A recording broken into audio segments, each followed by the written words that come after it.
Ayan, so ito po yung mga sinulat natin na goals.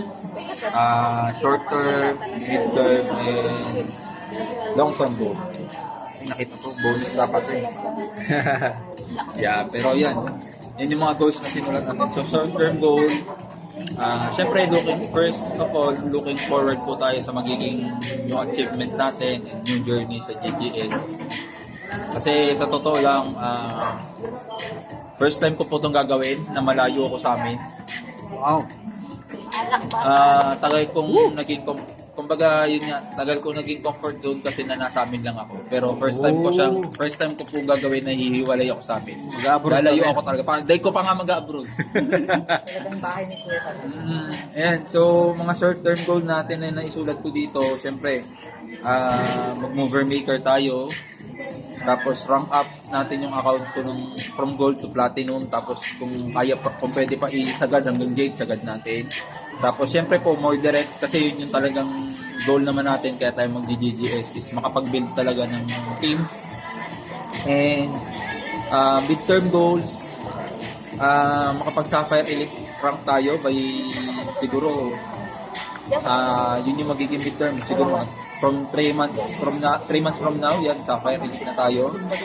Tapos isa na rin tayo sa multiple Just For You Achiever ni IM Worldwide, and meron na po tayong sariling team na malaki. And nung last tinanong niyo po ako kung anong team ko, ayan, naisip ko na siya, IMPWD, Person with Dreams. Yan. So kumbaga yun na kasi naging branding natin kay IMA. PWD Mentor, so kumbaga panindigan na natin. And since kasama sa midterm goals natin is makapag-Sapphire Elite rank na nga, pasunod nun, minimum income natin dyan siguro nasa 200k na. Kasi Sapphire rank na tayo eh.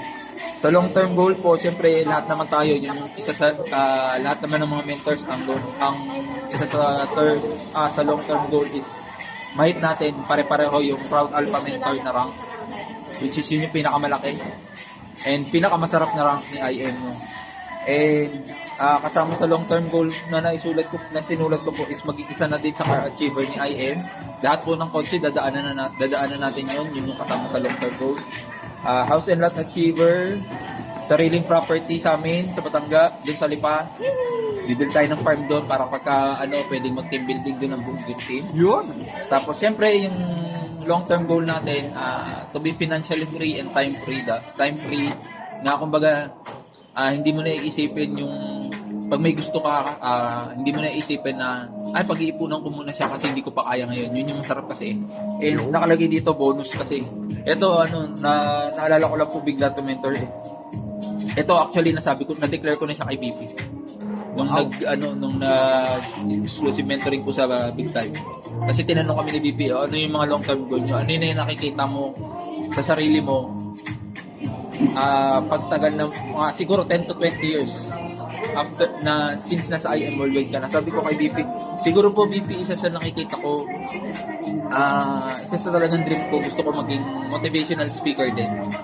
Kasi kumbaga 10 to 20 years siguro yung journey na dinaanan ko, kung ikukwento ko siya or kung isi-share ko siya, hindi lang po sa mga IM movers or sa IM community, kundi sa iba't iba pang kumbaga sector or community.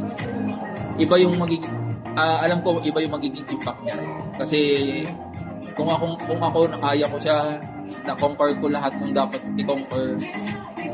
Yun yung gusto ko kasi kung maging message eh. Kung ako nga nakaya ko, ikaw bakit hindi mo makaya?